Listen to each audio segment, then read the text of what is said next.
fails so many people. If you pay close attention, it gets to some stage, it's not providing them with their blissful imagination. And why is it that it's not providing them with blissful imagination? You haven't done your function. You haven't completed your function. You have to get to a point where all forgiveness work is done, where you don't have a single judgmental thought. Not one. And don't try and be spiritual, and don't try and be a teacher. I'm not trying to be a teacher. I don't consider myself a teacher. I remember what I am, learn by sharing it. I have done it my whole life with whatever discipline I've played with. It's natural for me to do this. Don't try and be like me, or David Hofmeister, or Muji, or Rupert Spira, or Gangaji. Or don't try. Be yourself authentically. Don't try and amass followers. Those that'll follow you, follow you. The higher you dial in, the less you have. It's okay. Don't give up your day job to become a teacher. Don't give up your passionate joy, whatever you love doing, to become a teacher. Now, the reason it fails you is because you fail to transcend in understanding. And yet in the course there's a very important section. It's the section 4 in the manual for teachers. What are the characteristics of God's teachers? And in that there's a section that says the development of trust.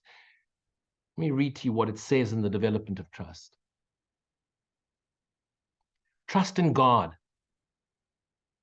Trust in God. Trust is in God, always. True trust can only be in that which you are. A fish trusts the water because he's in the water. You trust in God because you're in God. And trust in God is the foundation on which our ability to fulfill our true function rests. What's our true function?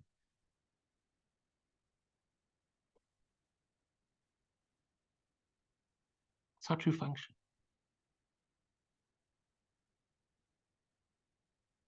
What's the purpose of this world? The purpose of the world is to keep us asleep. What's our true function? To forgive the world for what it did not do. Perception is a result of learning. In fact, perception is learning because cause and effect are never separated.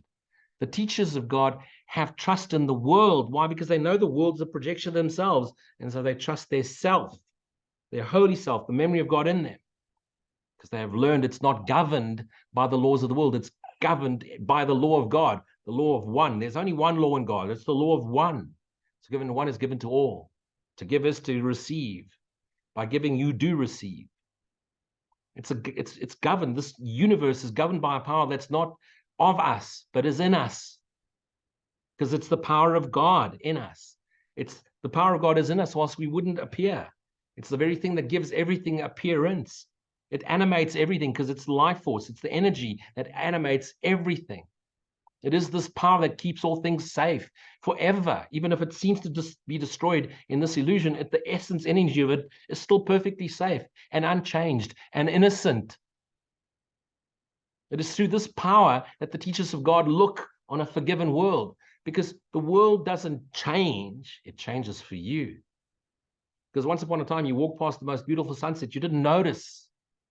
And now you look and you take a breath and you just pause. And know I am.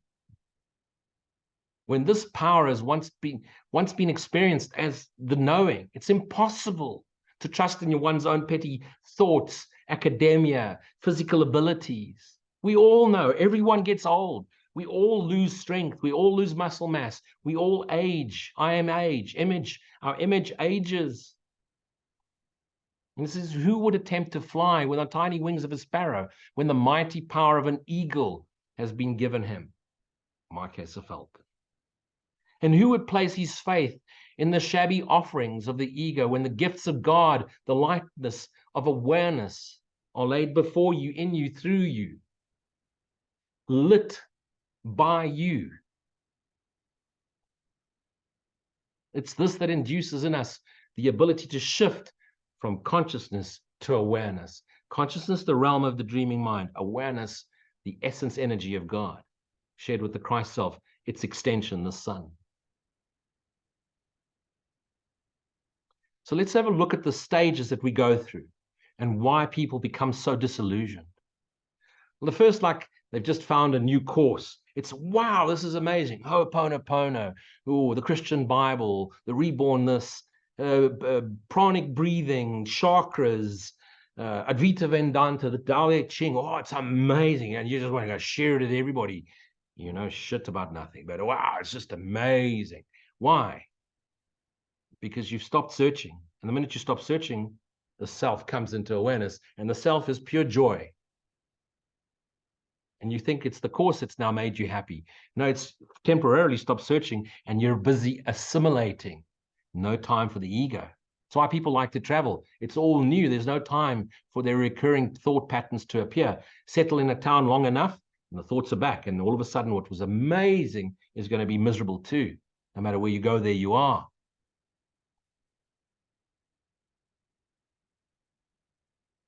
But as you get onto the course, there's going to be a period of undoing. It's going to unravel you. It need not be painful, but as is usually it's experienced so. Why? Because it's going to seem as if things are being taken away from you. And this is really understood initially. But what's really being taken away is you're starting to realize the lack of value in people, places, things, and events. And very often it gets taken from you. Lose your job, lose your career, lose all those things that made you happiness, or with what you identified with, your spouse, your relationship, your career. It gets taken from you because you're not willing to put it down. So it has to be wrenched from your hands, from your life. But you didn't realize the value was the joy. But you thought the joy came from the object or the person or the thing, the event. How can lack of value be perceived unless the perceiver is in a position where he must see things differently, in a completely different light? And so he's not yet at the point that he can make a shift entirely, internally. And so this part of the stage, this part of the journey calls for change. And it always seems to be external. Excuse me. You lost your job, lost a spouse, lost a relationship, lost a child. God bless. It's going to seem to shift, and it's going to seem to rip it apart. Oh, I was the CEO of a company, now I have to sweep the streets. Well, be present. And of course, you loved the body, and everybody admired your body, and the boys whistled, and the girls cheered when you unbuttoned your six-pack. And now everything hurts. You're so disappointed. Oh, fuck, I just can't get rid of this. And then you go into, I should have, I could have, I wish I hadn't. You needed to get here. Don't resist. You're exactly where you're meant to be. These changes are always helpful. Every single circumstance is always helpful if you step back, abide, look, review from the observer point of view and see the lesson. Find the source of those thoughts. Find the thoughts of the source of the attack thoughts. You'll find there's nothing. Find the source of the lesson. It'll show you clearly unforgiven memories, unforgiven thoughts. Behind every pain, every suffering, there's an unforgiven thought. Find the thought, forgive the thought. The pain, the suffering goes away. Don't believe me, put it to practice. Never believe anyone, including me. Put it to practice. And then we start to realize how our habitual patterns, our latent tendencies, our habitual patterns, our immediately go-tos. Oh, I'm so stressed? Light a cigarette. Hey, nothing wrong with a cigarette. It's the fact that you've now turned it into a vice. Those things no longer serve us. We want to find another way. Now we want to become vegans and librarians and whatever. It's not the way.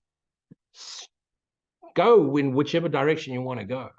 But realize, don't try and change or fix you by changing your behavior. Change your thoughts and everything changes. Change your thoughts and do not let the attack thoughts rule you. Don't let your thoughts become sensations, feelings, emotions, and then you can't cope and you need to inject something or snort something or drink something or fuck something. Oh, let's switch on the TV. Pause. Just pause. Breathe in. Show me. Show me what this is. this anxiety, this sense of helplessness, this sense of emptiness. Oh, I need, show me Holy Spirit. Show me memory for God. Show me a new way of seeing this. As soon as you realize everything in this world is happening for your greatest good, for our collective awakening, for your joyous awakening, you're ready for the next stage. Don't get too excited. It's just another stage.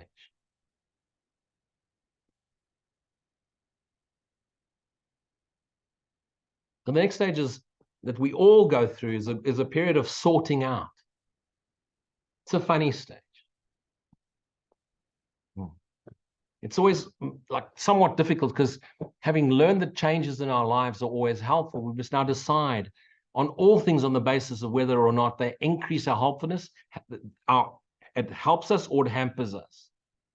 And then we'll find that many, if not most things that we once valued before actually hinder us and our ability to transfer what's been learned to a new situation. And now we want to start giving things up. We want to start detaching and pushing things away. Now you want to, the relationships didn't work, so I'm going to be single and chase everybody away.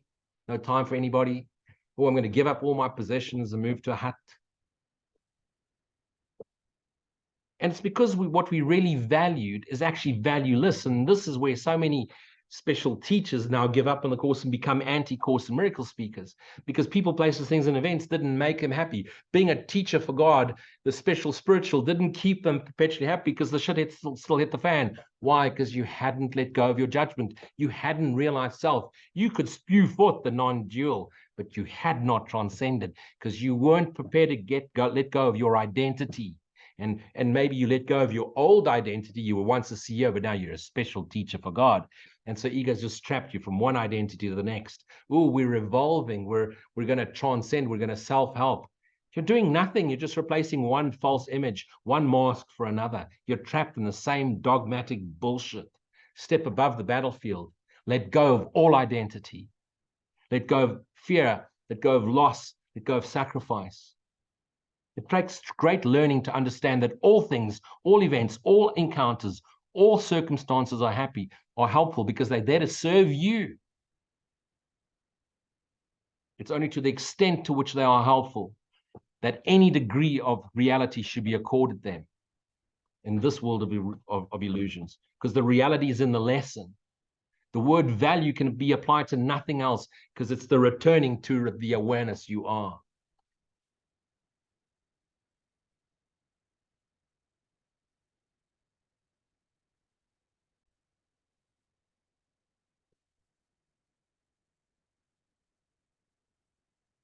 We only remember what we are through the experience of what we're not. We only remember what we want through the experience of what we don't want. So remember that everything has served you to a point that realize, I don't want this anymore, has served you. Be careful not to give up the world. Give up your attachment to the world. Give up your expectations to the world. You can't give up the world. The world's in your dreaming mind. We're all activities of the same dreaming mind. You cannot escape the dreaming mind. Characters in your dream at night can't escape and stand next to the bed and say to you, wake up, I want to get out of your dream. That's why if you keep imagining a Jesus character, when we awaken to the light of awareness, where's the Jesus character? Where's your character? We're just pure light. Realize that light is called Christ mind, Jesus Christ, or to be more accurate, Yeshua Christ. The word Jesus is one of those Roman Catholic words. They molded a Jesus off a most dreadful character, the son of a Roman Caesar, who was a dreadful character. And those biblical Jesuses that you see, the blue eyes along, that oak was a rapist. And so, but that was the character. He was a model. He was a complete chauvinist. He was a complete sexist, but he was the son of a Caesar. So the Jesus we know as pictures that were depicted in the paintings way back when, that's not what Jesus looked like. And his name wasn't Jesus. His name was Yeshua ben Joseph or Isa.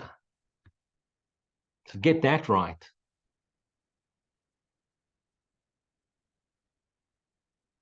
So you're going to have to sort these things out, and you're going to have to realize that everything is to serve you. Don't give up and turn on the course. You were miserable to start off with. Don't blame the course now for making your life more miserable. You've always been miserable. It's why you became spiritual. It's why you became a spiritual teacher, especially why you became a spiritual teacher, because the spiritual teachers are the ones that are double miserable, completely fucking miserable. Look closely. Okay. The next stage, the third stage, which you go through, is called a period of relinquishment. Oh, this is an interesting stage. If the stage is interpreted as giving up the desirable, it will engender enormous conflict. And very few teachers can escape the stage because I have to let it all go. Hey, if you're letting it all go, you've made it real to let it go. A fridge is still a fridge, a couch is still a couch, a car is still a car. You don't have to give up anything. Just don't make it real. Don't make it your God. It's not your car, your fridge, your cat, your dog. It's just the dog, the fridge, the cat. Realize nothing is yours, and yet all of it is, because you're dreaming it all up. All of it is actually fragments of you represented as material, energy.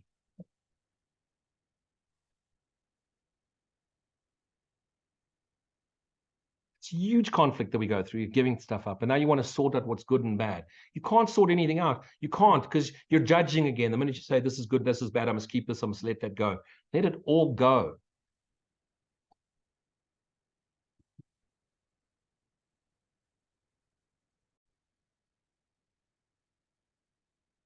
Don't try and figure out what to give up, not give up. Things are just things. Stay focused in the light. Pay attention inward. Focus inward.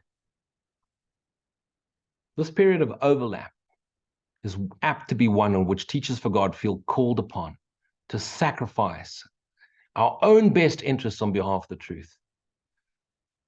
But what's in our best interest but the truth? Because we're letting go of egoic interests in terms of the truth.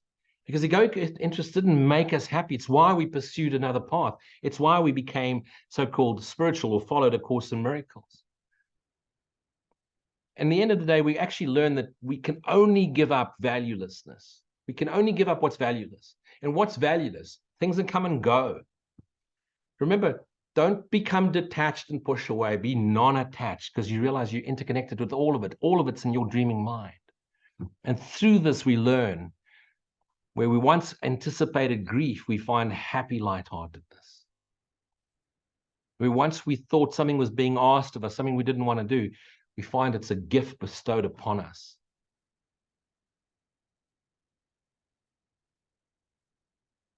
Then comes a period of settling down. Oh, beautiful period.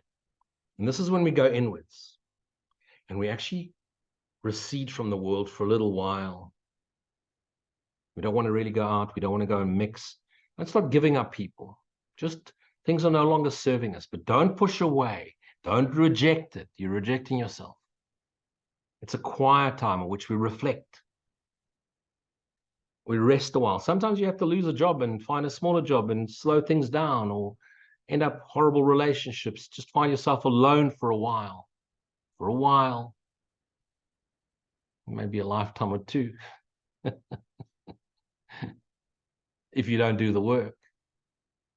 And now we really now start to see the real transfer of value of what we have learned. Its potential is literally staggering. It starts to become, the more time you spend in abidance, the more it pervades through you. And now we get to a point in our progress in which we start to see vision starts to come the whole way out.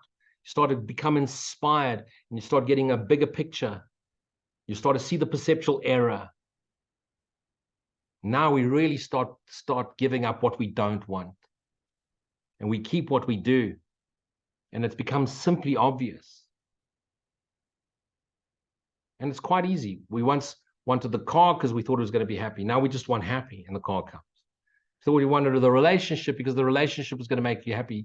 You no longer need a relationship. The happiness comes, and sometimes the relationship comes with it. You thought the job was going to give you satisfaction and purpose.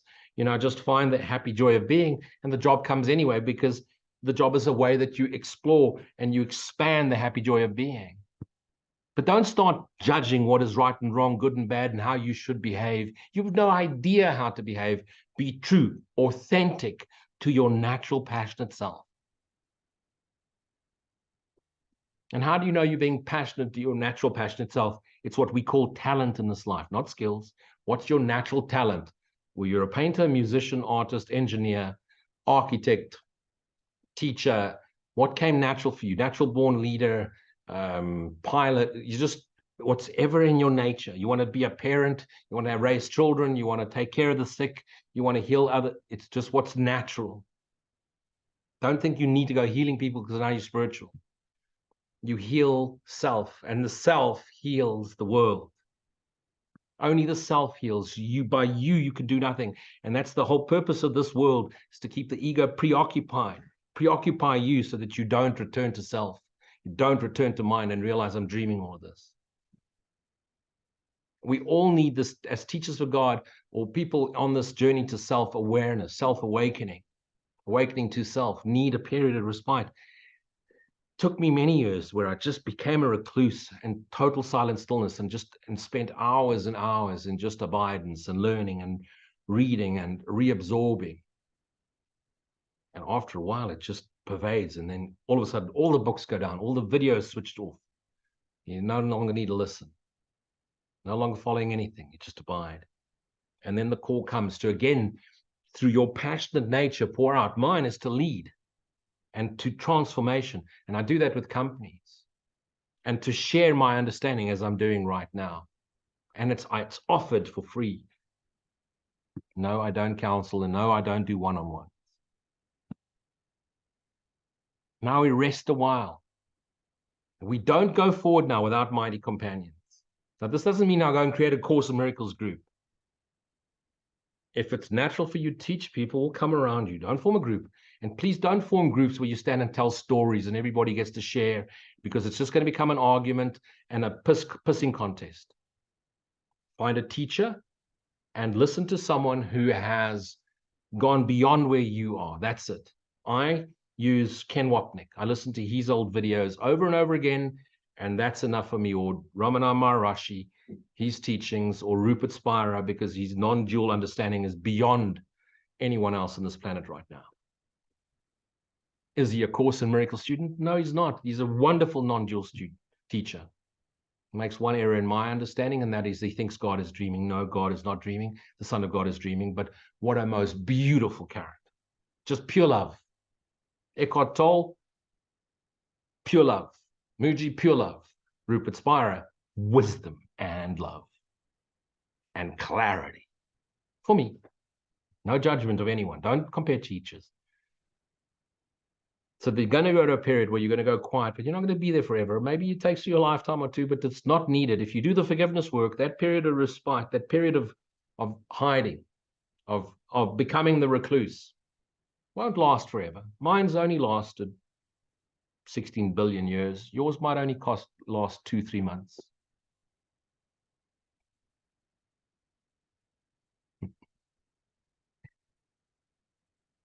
Now that you've now rested, comes a period of it rips you apart, like fucking shakes the shit out of you. It's a real period of unsettling. And yeah, is when most teachers give up. Now must the teacher of God understand that we did not really know what was valuable and what was valueless. Surrender. All that we really learned so far was that we did not want the valueless, and that we did want the valuable. Yet our own sorting out period was meaningless in teaching us the difference. And now you wish you had kept your fridge and your car and your couch. What do we really value? We value peace. We value joy. We value unconditional acceptance. What did we think we wanted? We think we wanted people, places, things, and events that were going to give us value and joy and peace and understanding. And Holy Spirit, the memory of God, only answers impersonal desires, not for things and places, but for understanding, for the healing of our mind. So that awakens, as it heals, it remembers its true self, awakens the self. The idea of sacrifice, so central to our own thought system, had made it impossible for us to judge. We can't judge. Even when we think we're judging, we're not judging. We thought we learned willingness, but now we see that we do not know what the willingness is for. And so we ask, show me another way. That's it. Show me another way. What's the willingness? To remember our true self. Remember, the greatest fear we have is that yes, we'll want to go to heaven, but we want to go to heaven and retain all the good memories. When you awaken to self, where you, Christ, and every other being awakens to self, there's no more memory of any of this. There won't be a memory of the universe. We awaken and only know the light of awareness. We are the eternal extension of God's energy. We are eternal extension of God's love. We are forever here now. And so we must learn to lay all judgments aside and only ask what we really want in every circumstance. And what is it that we really want in every circumstance? To be ourselves knowingly. And what does that mean? To be peace, to be joy, to be unconditional acceptance, to be unconditional love. That's what we all want, to have the surety and perpetual peace of being that. So stop asking for things, people, places, things, and events. Ask only to be yourself knowingly so that you can know the peace of God you are, the love of God you are.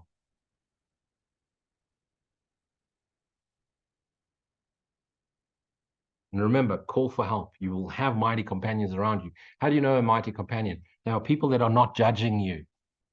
There are people that are supporting you. There are people that raise you up. And yes, they may be hard with you in the beginning in order to push you to self-realization.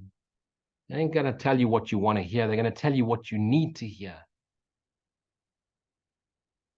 I don't cancel him on Facebook because they're bringing into the awareness that your bliss bunny nonsense isn't real. You don't need to breathe through your third eye and spontaneously combust through your kundalini. These are concepts. You can't breathe yourself awake. You can't yoga yourself awake. You can't jog yourself awake. You can't race yourself awake. Abide in silent stillness, and the self awakens to self. And then we go to that final stage that brings us into the awareness of awareness. I do not like the word enlightened, because we don't become enlightened. We awaken to self, and the light of mind awakens to all of itself. And they'll get a sense, it's called a period of achievement, because you get a sense, the only way I can put it is, I am. There's nothing more to say. It is here that learning is consolidated. And learning is really remembering, because you're learning nothing new. You're just remembering everything you are. You're actually unlearning all concepts, all beliefs. You're letting it all go. And now what was really sort of merely seen as shadows or concepts becomes solid gains in true transcendence of understanding. And you count on it in all emergencies at all times because you know it's the truth. It's the essence energy in which you abide. The fish fully trusts the water.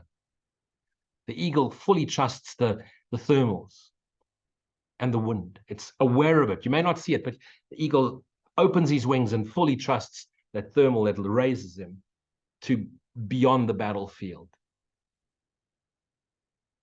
Indeed, the tranquility of this awareness is the result. And it's the outcome of honest learning, with honest integrity, honest authenticity, not repeating spiritual words, but really asking the question, what am I? Show me another way to see me. Not trying to sound spiritual, just be authentic. If you need to use the word fuck in the sentence, use it, but use it properly. There's no such thing as spiritual and holy. The minute you make someone to be that, you're setting yourself up for disappointment. Don't do that. And if you, as a teacher, set yourself up to be so holy, and look at me, I'm always smiling. If you're a human being, you use toilet paper too, you'll still fuck up. Of course you do.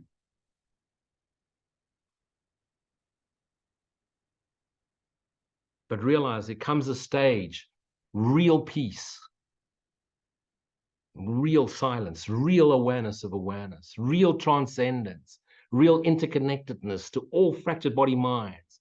All thoughts are available to you, all false thoughts, and the truth, silence thoughts. Do not let the false thoughts trap you. Do not let false empathy trap you. Remain in love, compassion.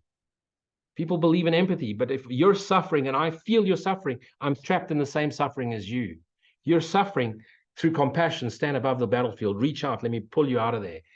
I'll put out my hand, only if you want to. But I'm not going into the suffering with you. I have compassion, not empathy. Empathy is of ego. Learn the difference. Don't think empathy is spiritual and it's good. Learn the difference. The ego has trapped you with that word.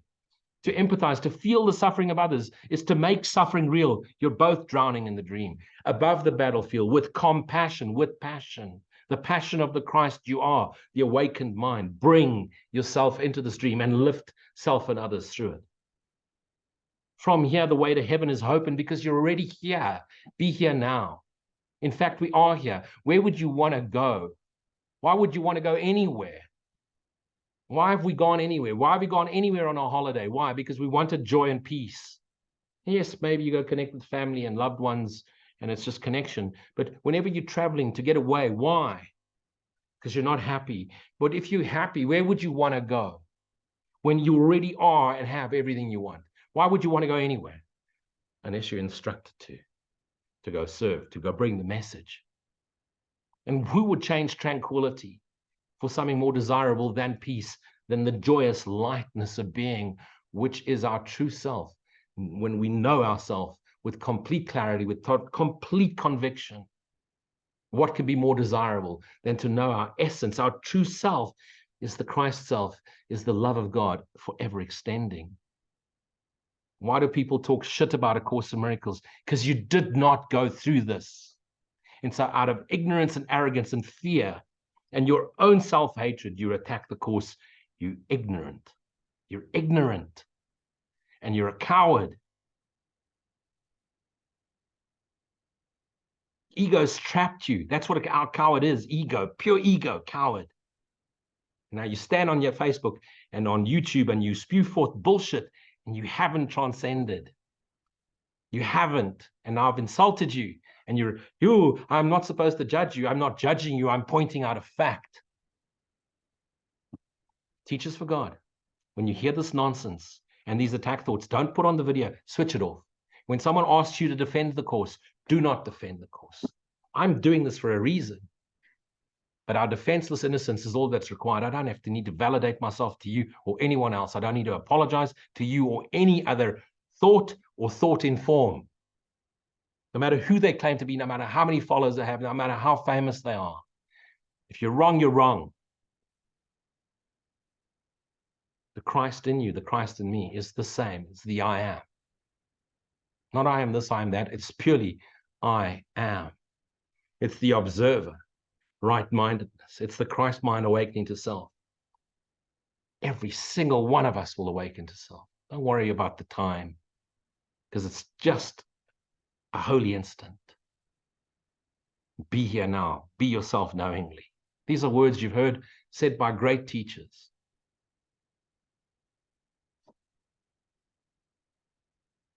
I'm going to stop here now. And in part 2, I'm going to share with you a possible way in which you could become this light of awareness through the Course in Miracles. But I hope that this has brought an awareness that when you hear criticism of a Course, you're hearing it from ignorant people that have not understood and therefore transcended the non-dual miracle, which is A Course in Miracles. Thanks for listening. Hope this has brought clarity to you. If not, close the video, throw it away. Be blessed. Be yourself. Be yourself here now. Amen.